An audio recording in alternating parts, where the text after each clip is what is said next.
Hello and welcome to episode 43 of the official EstablishTheRun.com podcast. My name is Adam Levitan. I'm one of the co-founders here at ETR, and it's here. Yes, now that the Super Bowl is behind us, it is officially the 2020 NFL offseason. Throughout this offseason, I will be joined by Evan Silva once a week, sometimes more, to discuss what's going on, how it affects fantasy outlooks, etc., and that starts today.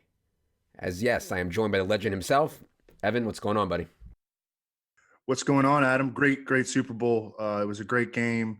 Damian Williams should have won MVP, and I say that as someone who was on him at 25-1 to win MVP. Obviously, Patrick Mahomes was the actual most valuable player on the field for the Chiefs. But it was I went and watched the game with Ryan Noonan and Connor Allen. Out in the Chicago suburbs. We had a blast. Ryan Noonan's got a nice setup with two massive TVs in his basement. His wife's an amazing cook. And it was a great, full playoff experience. Got to go to Vegas for the conference championship games. And it was just it was an awesome January and early February. Yeah, man. Awesome Super Bowl. I honestly think that, and we talked about it on the Thursday show last week, about the Mahomes rushing prop, and it was one we disagreed on. You were right. I was wrong. I had the under 30.5, but I still won. Honestly, I don't think we were talking about that.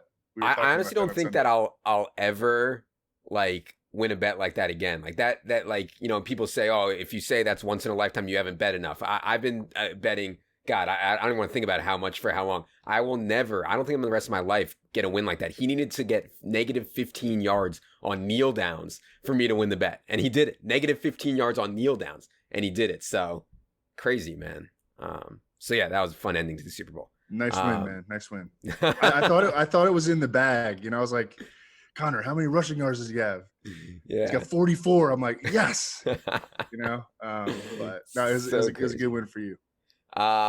So as I said, these pods will be around once a week, maybe twice, all winter, spring, summer. They will be free on iTunes or wherever you listen to the podcast. So be sure you're subscribed on the pod app of your choice. Again, subscribed is a loose term. It's free. Also, we're posting a bunch of videos on YouTube now. So be sure to check out our channel on YouTube, Establish the Run. And most importantly, Evan, the thing I am most excited about is XFL, which starts Saturday. And there's something exciting about a brand new league, one that no one does, people don't know much about it, and getting to play DFS in it, it's just exciting for me. And I'm really not, I don't think I'm being sarcastic or even joking when I say that this week one slate could be the best DFS slate in terms of EV in I don't know, maybe even the last 2 years.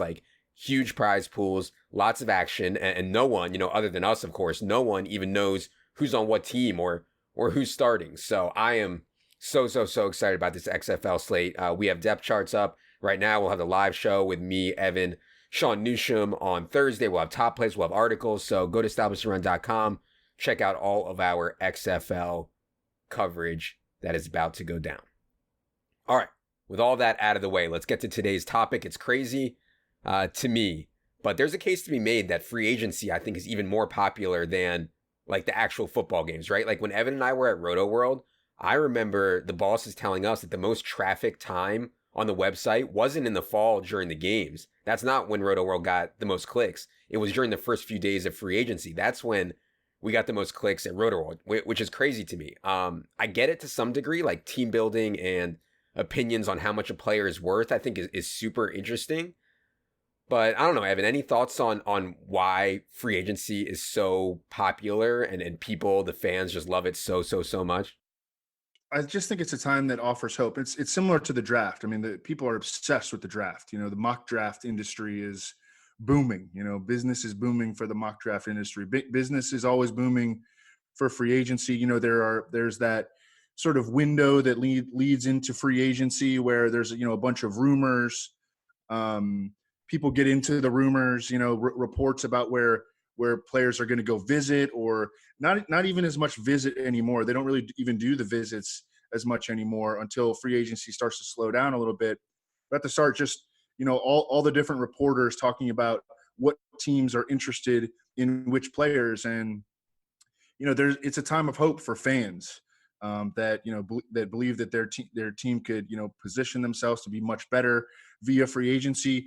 Every single year, the salary cap rises, and that means that teams have more salary cap space. It goes up by about 10 million every year, and that means that more teams have more salary cap space every single year. So fans of teams, and now with like the advent of websites like overthecap.com, you can actually check and see how much salary cap space your team has, and that provides some hope that they'll be able to make a splash and add to their roster and turn around their losing ways. I mean, in the NFL, really, like it's really a few teams are good every year, and they tend to be the same teams. Sometimes teams will rotate in and out, but the well-run teams tend to run the show in the NFL. And then there's like a list of 20 pretenders, and the fans of those pretender teams that's the time for them to hope, the draft and free agency. Yeah, for sure. And I think a lot of fans, and some of them probably rightfully so, think that they could do a better job than the GMs, right? So they're like, how could you give X guy, 90 million? You should have, gotten 3 guys for 30 million here. And, that's, I think, even more fun than the games, is like trying to figure out if you could build a team better than the actual GMs are doing. And that's why we're all here to play fantasy too. Obviously, most people listening to this are huge fantasy football fans, just like us as well. So I get it. In reality, though, like if I was a GM, Evan, I probably would not focus on free agency like at all. I think that most like splash free agent signings, like the high ticket free agent signings, have really negative expectations, right? Like you're typically paying for an older player who, is perhaps coming off of an outlier year, who's definitely coming off of like a hungry contract year, and now you're going to pay him. Now he's going to change schemes. Now he's going to change coaching staffs. Now he's going to change his supporting cast. It's just not typically the way to build a team in football. I don't think it's not like the NBA where you can just like throw Kevin Durant on the Knicks and immediately you expect to win 30 more games, right? It's just not like that. So if I was building a team, I would be kind of bargain basement hunting in free agency. I wouldn't be looking to make splashes unless I thought it was like the final piece to my team. So I don't know, if you ever get a chance to be a GM, which I hope that you do one day, what would your opinion be on free agency? Well, ideally, all your players would be on rookie contracts, right? They're 4 years. They're, close to the minimum in terms of base salaries. As you go up in the draft, obviously, you get bigger signing bonuses and the salaries get a little bit bigger. But, beginning like in the 3rd and 4th rounds, like the salaries are at the minimum going through the 7th round. So those are very, very team friendly. Obviously, you just have to crush the draft, and no teams crush the draft. Some tend to do a little bit better than others, but it's a very, very high variance kind of undertaking, the NFL draft, so, that would be your starting point. But obviously you can't have that's never a realistic scenario to have all your players on rookie deals. So then, you're going to have like your mid to higher level guys that you ideally groomed and, brought up through your own system, and you sign them to extensions, right? And then, eventually, like, you'll have to pay your quarterback, and he's going to be a big drain on your salary cap.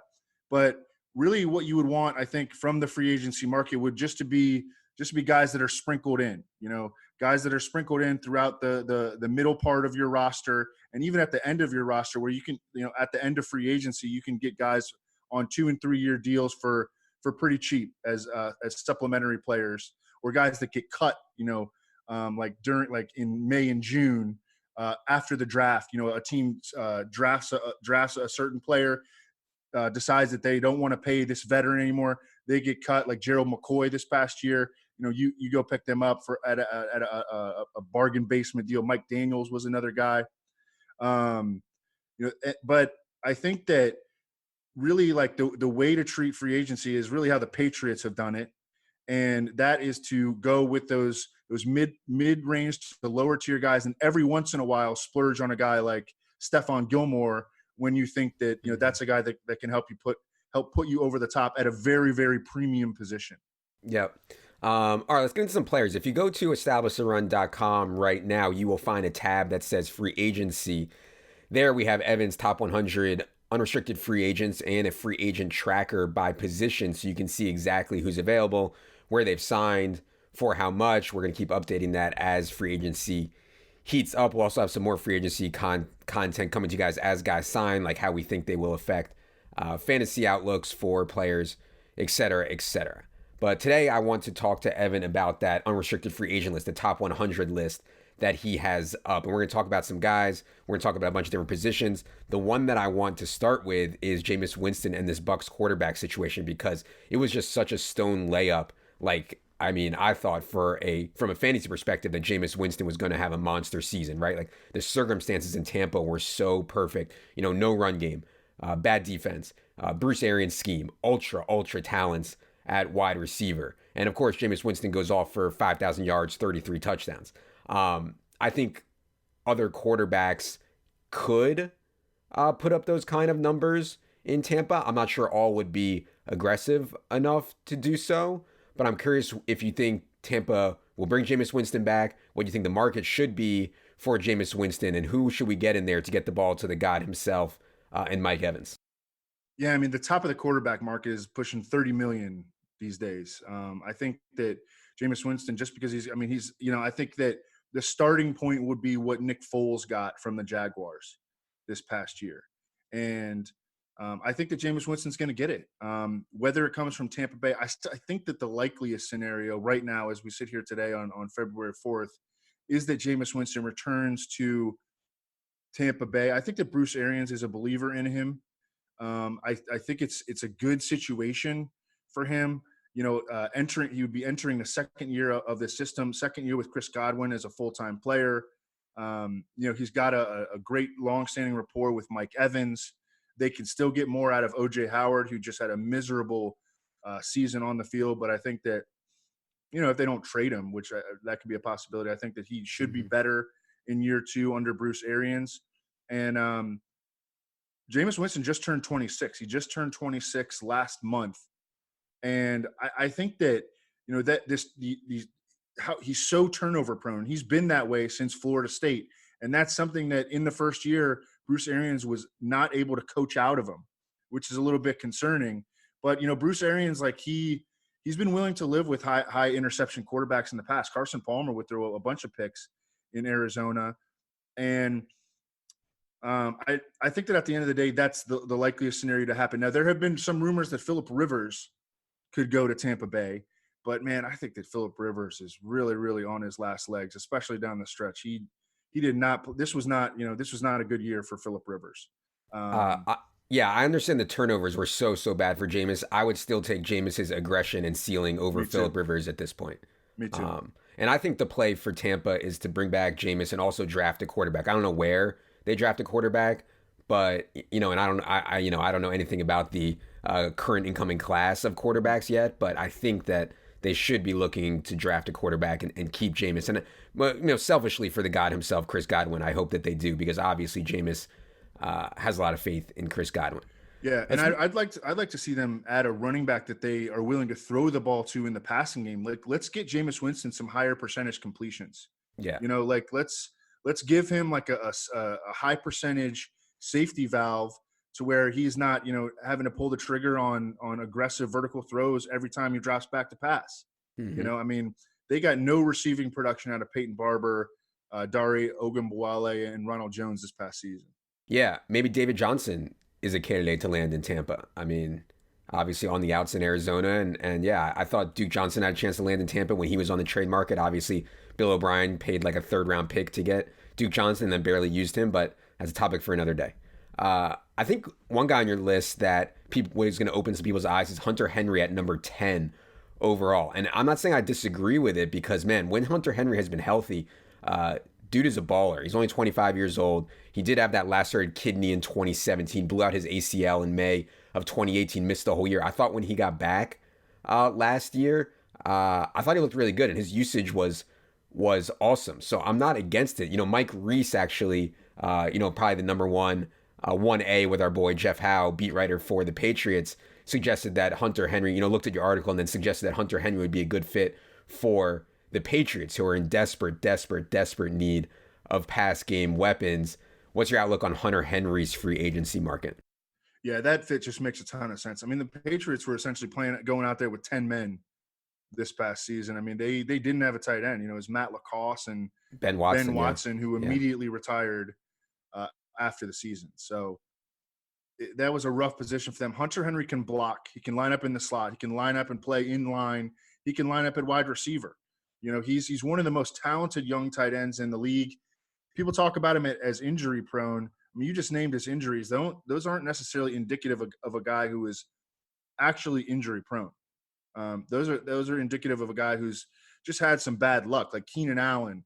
You know, early in his career, we don't really think of him as injury prone anymore, do we? I mean, I think he's played 16 games in 2 or 3 straight years at this point.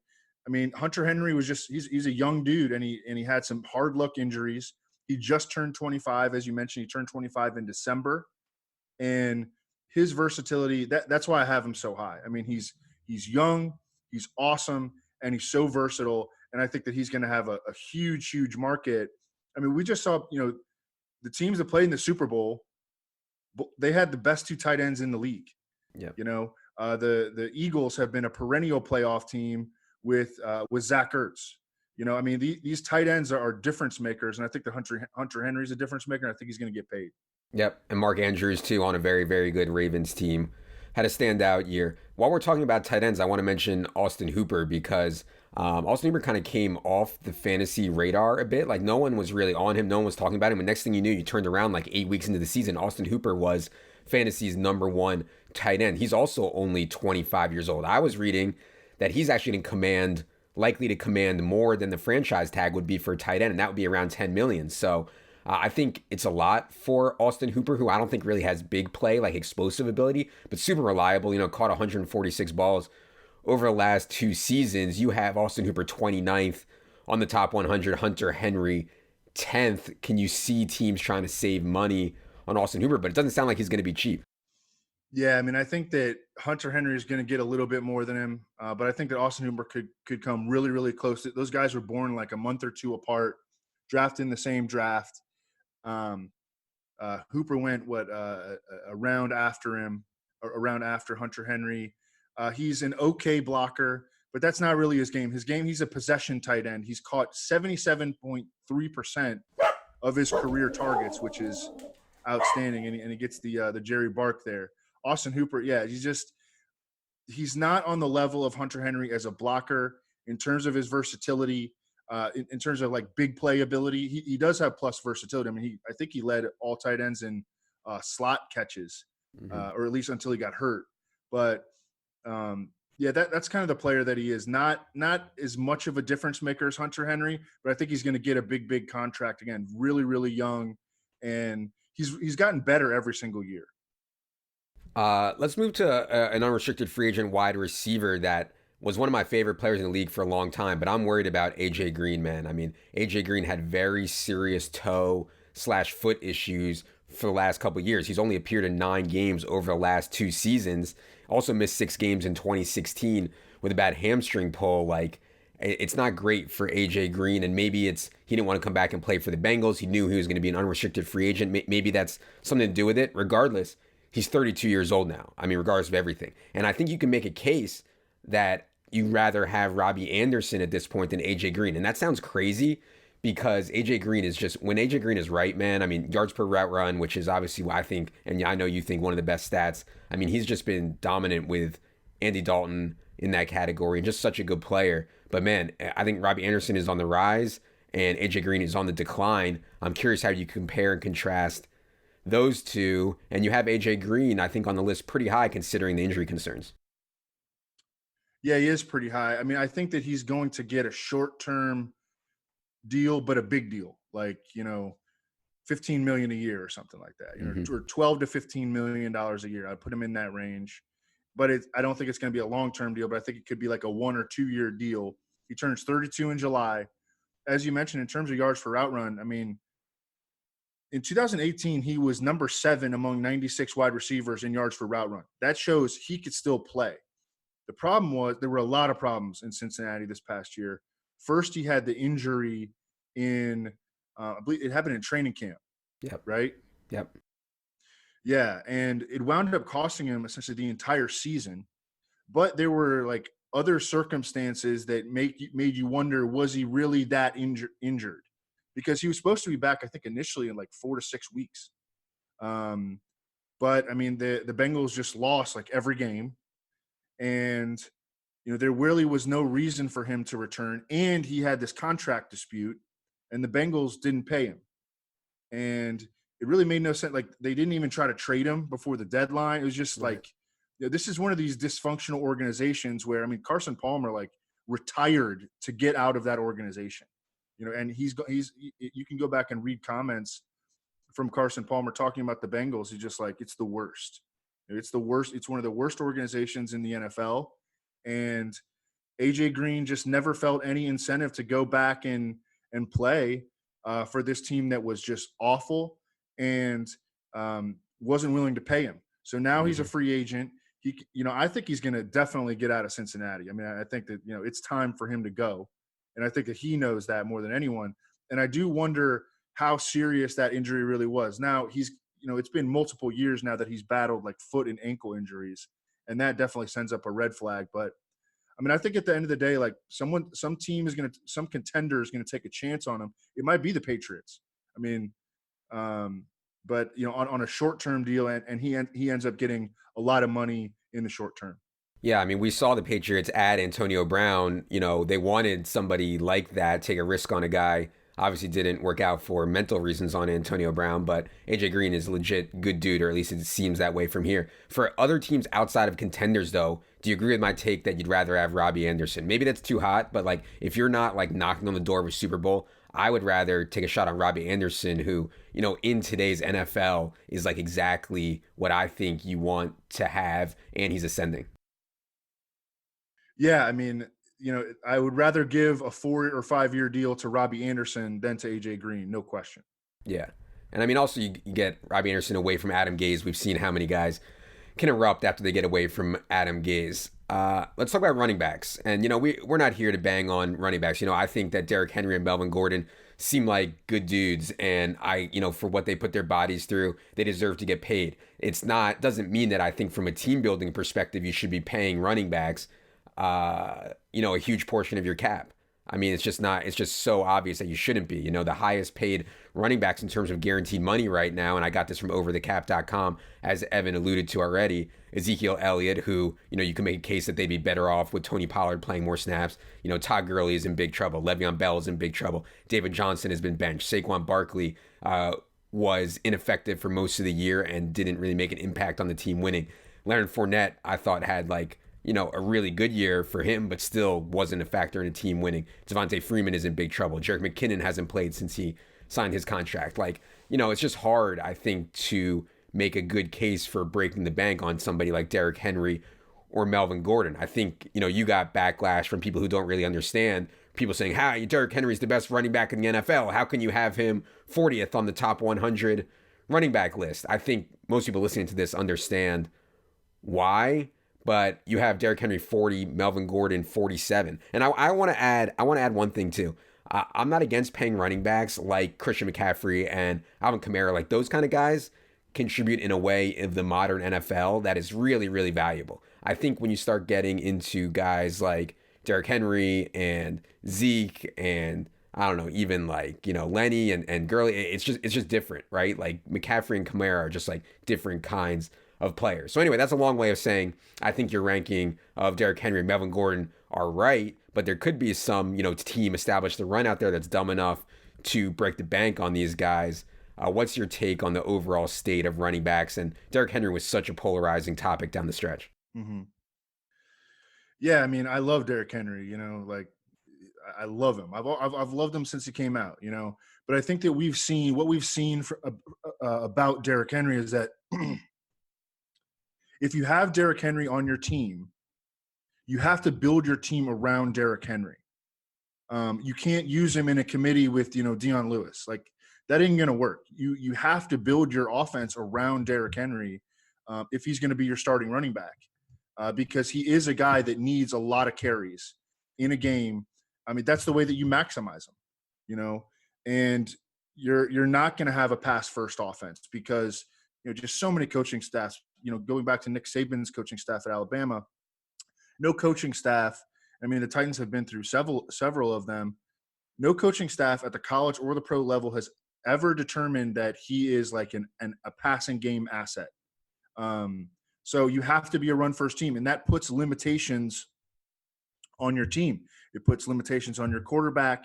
It puts limitations on, just the fact that you're running so many more run plays, which have a much lower, expected value than pass plays do. And, you have to build a defense that's going to limit the opposing scoring, because, you don't score points with the running game in the NFL. Your scoring expectation is limited. That doesn't mean that Derrick Henry isn't a badass, because he is. I'm not denying that, but you have to play a certain way when you have Derrick Henry, and that makes you limited. The reason that they're ranked where they are is because it's based on the entire top 100 is based on how much I think that they're going to get paid in free agency. Running backs don't get nearly as much as premium positions like, defensive back and even offensive linemen like Jack Conklin. Derrick Henry's right tackle is going to get a lot more money than Derrick Henry is, I think, in free agency.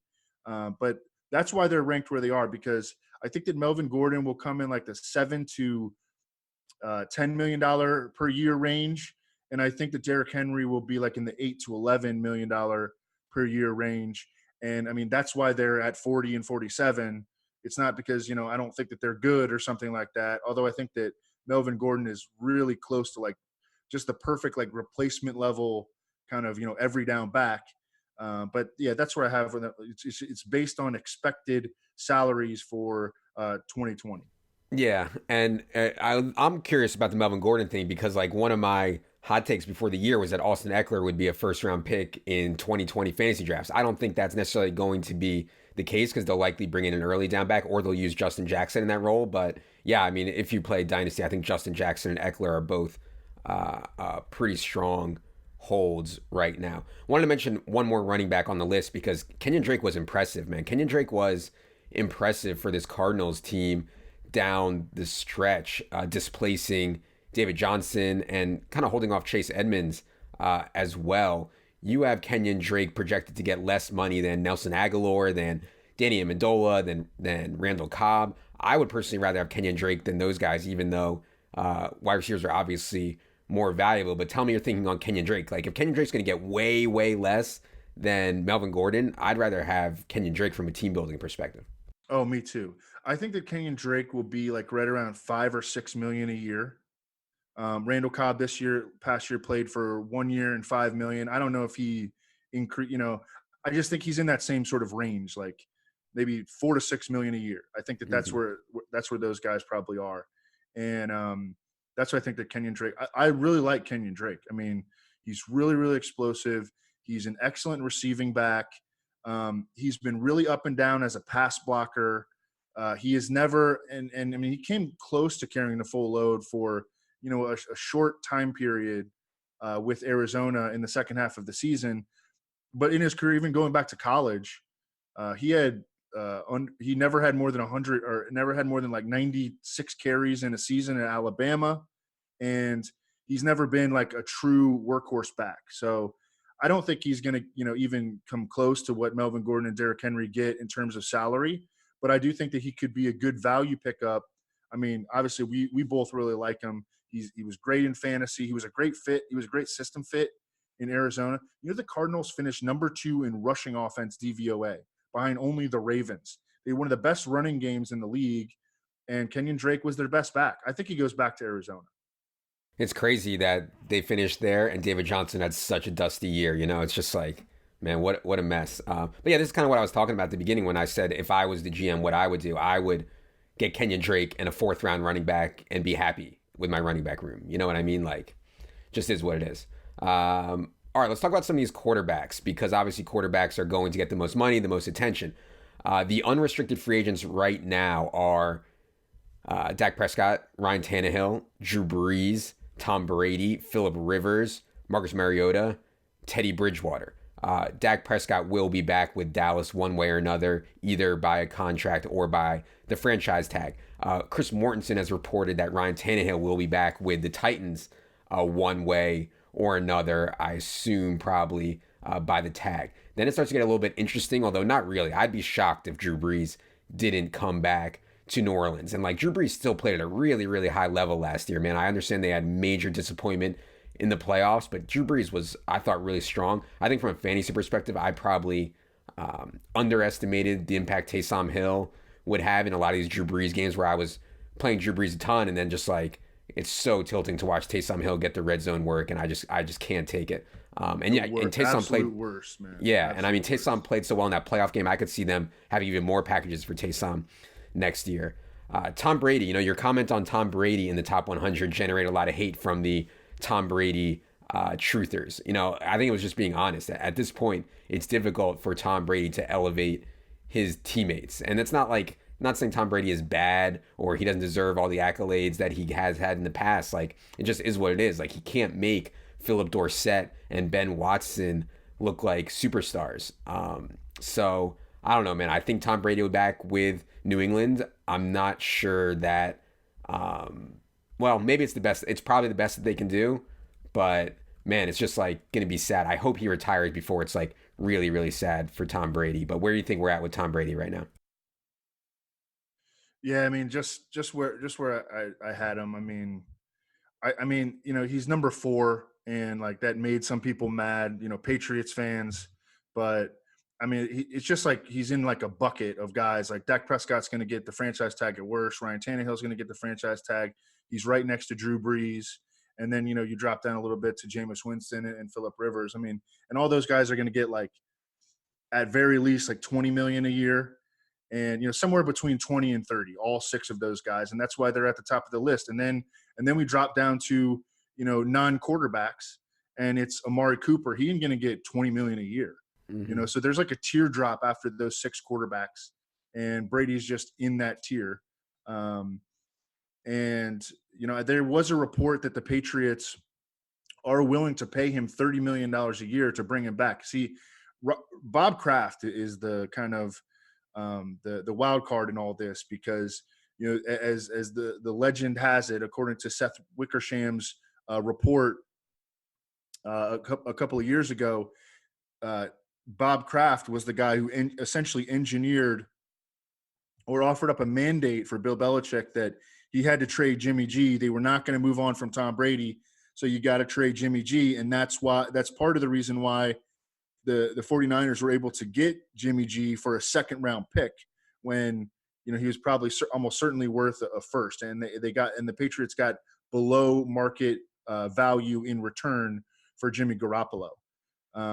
So Bob Kraft is he is in Tom Brady's corner, I think, until Tom Brady decides to retire. And having the owner in your corner like that's really, really good financially for Tom Brady if he's trying to max out at the set. Like, he's been playing on below market salaries for forever, and now it sounds like he wants to be paid as maybe the highest or one of the highest paid quarterbacks in the NFL.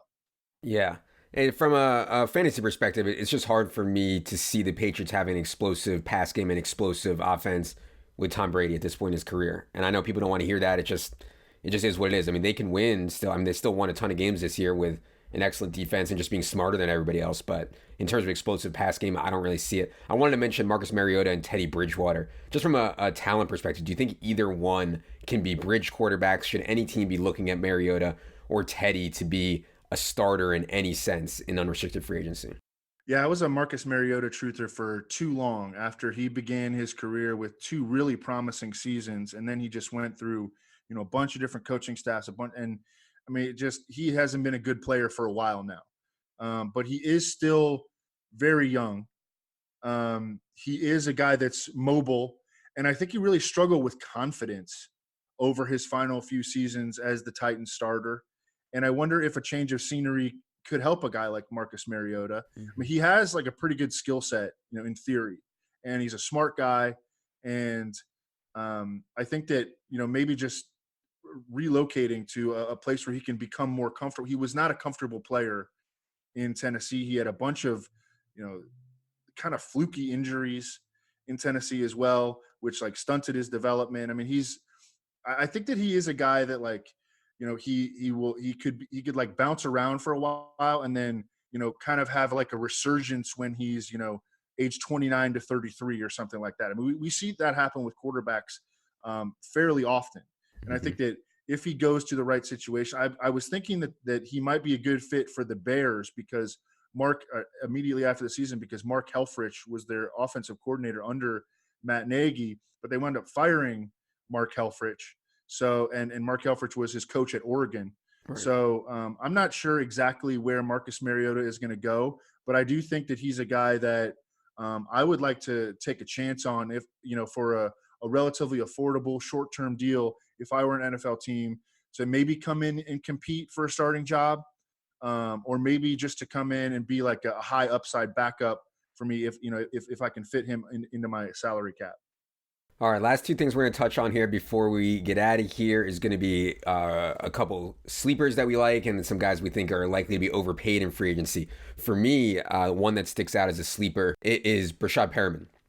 Brashad Perriman, I mean, people think Brashad Perriman is just like some geek off the street. He was a first-round pick of the Ravens. I think he ran in the 4.3s at like 6'2".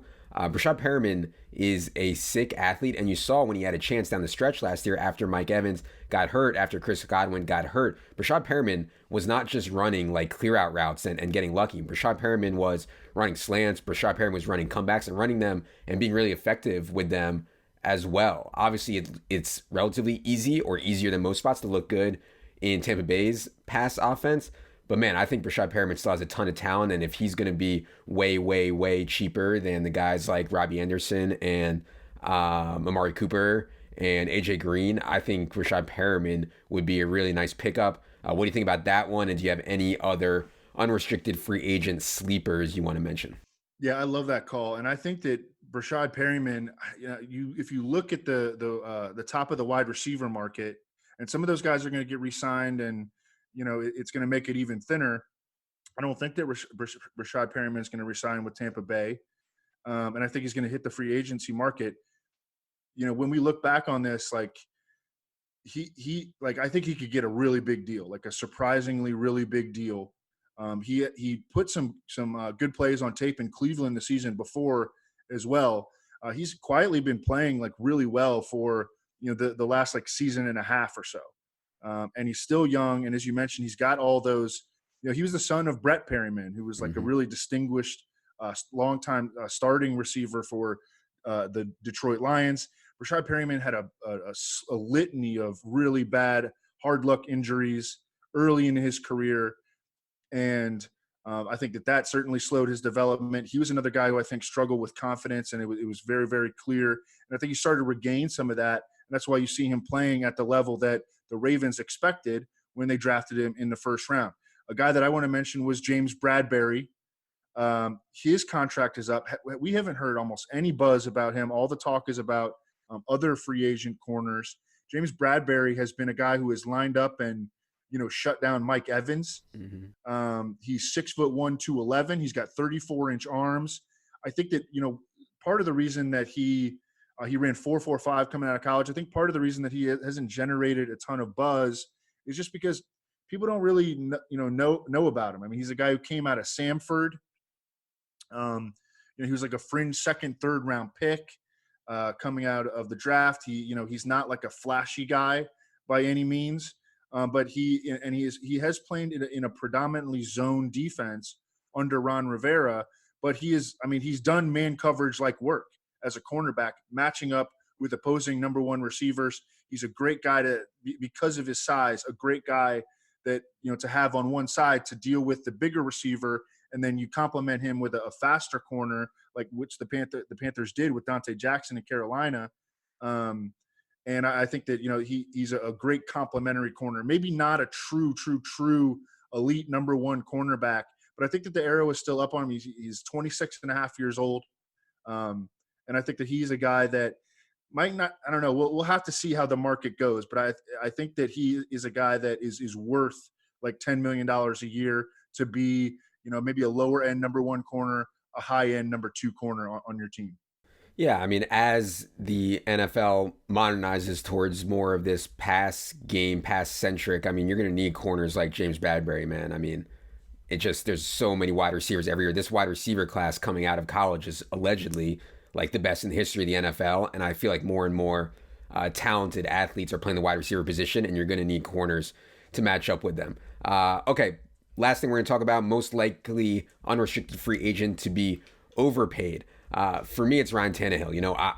And maybe he gets the franchise tag, and I think that would probably be the right move for the Titans. But I would be very skeptical about giving Ryan Tannehill a long-term deal based on what we saw in a very, very small sample. Just from gambling a lot and playing fantasy, all that we're trying to do is figure out what's luck and what's somebody's actual baseline. And, maybe Ryan Tannehill can be this most efficient quarterback in the history of the NFL when it comes to red zone offense, when it comes to efficiency. I'm really skeptical. So I would not be breaking the bank for Ryan Tannehill right now. If somebody's going to go out there and give him a 3-4 year deal where he gets 20-25 million a year, I think they're going to live to regret that. I think, though, the Titans will probably end up franchising him. So I don't know. What do you think is going to happen with Ryan Tannehill? And do you have any other unrestricted free agent you think is really likely to get overpaid? Yeah, I think that he is going to get franchise tag for sure. And I mean, I like him in the offense, though. And I really like the guy who really flew under the radar this year was Arthur Smith, the Titans offensive coordinator, who's in his first year. He really generated very, very little buzz, but his play action rate was super, super high. He played to the strengths of his offense, consistently. He realized that, hey, so many coaches before him, Matt LaFleur, Malarkey, a bunch of different coaches before him did not realize that, Matt LaFleur finally realized, like in the final month of the season, that you have to feed Derrick Henry and build your offense around him when you have a player like that. And he finally did that for, and the entirety of a season. And his play action rate was one of the highest in the league. So I like Tannehill in that system. But I think that the best strategy is certainly for them to put the franchise tag on him, as opposed to give him like a long-term deal for hundreds of millions of dollars. Any unrestricted free agent you think is going to get overpaid? Clowney maybe stuck out to me. Anybody else? Yeah, I think that Jack Conklin, because if you look at the rest of the offensive tackle market, it's barren. Mm-hmm. So Jack Conklin sticks out like a sore thumb, and he was a big part of Derrick Henry's success as a run blocker at right tackle. He's only 25. He's not a good pass protecting offensive tackle. And that, if you or I were building a team, we would likely prioritize pass protection. But I mean, this team used, double tight end sets at one of the highest rates in the league. They used 3 tight ends. I mean, they had 3 tight ends heavily involved in their offense, even after they lost Delaney Walker. And it was Jonnu Smith and the Ferk Daddy, Ferkser and Michael Pruitt. So he had tight end help at one of the highest rates in the league. He kicked butt as a run blocker, but his age, he's so young. He's only 25 years old. I think he's going to get paid really, really, really big money. And I think that he is a guy that a team, if they plan on just leaving him out there on an island against some of the best pass rushers in the league, and a lot of the best pass rushers in the league these days are lining up against right tackles, I think that Jack Conklin could be a potential free agent bust. All right. We have said it all in regards to an introduction to this year's 2020 unrestricted free agency class. Again, please be sure you are subscribed. It's free to this podcast. We will continue to be releasing podcasts on a weekly basis. And we're also working on the XFL. I've spent most of the last 2 weeks immersed in XFL, which, some people might think I'm crazy, but I've actually really, really loved it. So I'm excited about that. Go to establishedrun.com to check out our XFL options. So for producer Luke, for Evan, for Gerri, I am Adam. Good luck, everybody.